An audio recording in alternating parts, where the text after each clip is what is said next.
Lord. ಪ್ರಸಂಗಿ 3ನೇ ಅಧ್ಯಾಯದಲ್ಲಿ ಹೇಳ್ತದೆ, ಮನುಷ್ಯನು ಸಾಯ್ತಾನೆ, ಪ್ರಾಣಿಗಳು ಸಾಯ್ತದೆ ಅಂತ ದೇವ್ರ ವಾರ್ತೆಗಳು ಹೇಳ್ತದೆ. ಆ ಮನುಷ್ಯನ ಆತ್ಮ ಬಂದ ಮೇಲೆ ಹೋಗುತ್ತೋ ಇಲ್ಲ ಪ್ರಾಣಿ ಆತ್ಮ ಕೆಳಗೋಗುತ್ತೋ ಯಾರು ಗೊತ್ತು ಅಂತ ಬೈಬಲ್ ವಾಕ್ಯಗಳಲ್ಲಿ ಪ್ರಸಂಗಿಯಲ್ಲಿ ವಾಕ್ಯಗಳಿದೆ.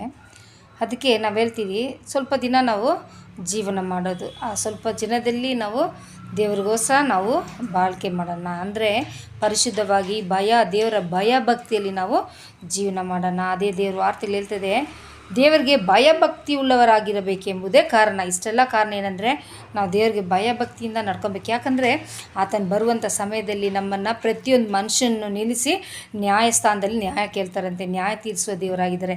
ನಾವು ಏನೇನು ಮಾಡ್ತೀವಿ, ಕುತ್ಕೊತೀವಿ, ಎದ್ದೊಳ್ತೀವಿ, ಎಲ್ಲನೂ ದೇವರು ಅವರ ಪುಸ್ತಕದಲ್ಲಿ ಬರಿತೀನಿ ಅಂತ ಹೇಳ್ತಾರೆ. ಅದಕ್ಕೆ ನಾವು ಒಂದೊಂದು ದಿನವೂ ನಾವು ಆತನಿಗೋಸ್ಕರ ಜೀವಿಸೋಣ, ಮನುಷ್ಯನಿಗೋಸ್ಕರ ಅಲ್ಲ, ದೇವ್ರಿಗೋಸ್ಕರ ಜೀವಿಸೋಣ.